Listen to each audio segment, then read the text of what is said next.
The cost of 10 chair is equal to that of 4 tables. അപ്പോൾ നമുക്ക് ആദ്യം ഈ വരി എടുത്ത് എഴുതാം. എന്താണ് വരിക? 10 ചെയറിൻ്റെ കോസ്റ്റ് എന്ന് പറയുമ്പോൾ 4 ടേബിൾസിൻ്റെ കോസ്റ്റിന് ഈക്വൽ ആണ്.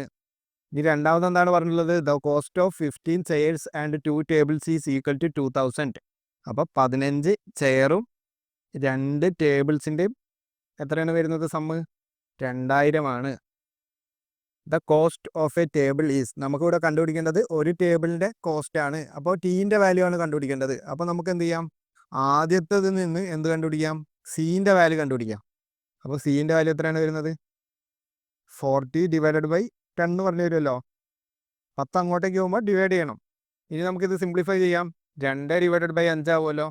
അപ്പോൾ എത്രയാണ് വരുന്നത്? സീൻ്റെ വാല്യൂ 2t ഡിവൈഡഡ് ബൈ 5 എന്ന് പറഞ്ഞു വരും.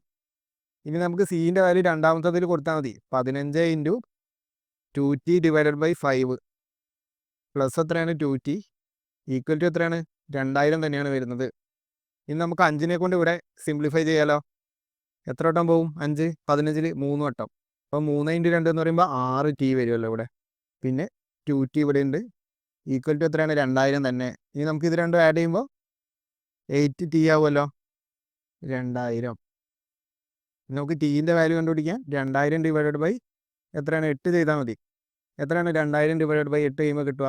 250 വരിക. അപ്പോൾ ഈ ക്വസ്റ്റ്യൻ്റെ കറക്റ്റ് ആൻസർ എന്ന് പറയുമ്പോൾ 250. ഏതാണ് ഓപ്ഷൻ? നാലാമത്തെ ഓപ്ഷനാണ് ഈ ക്വസ്റ്റ്യൻ്റെ കറക്റ്റ് ആൻസർ.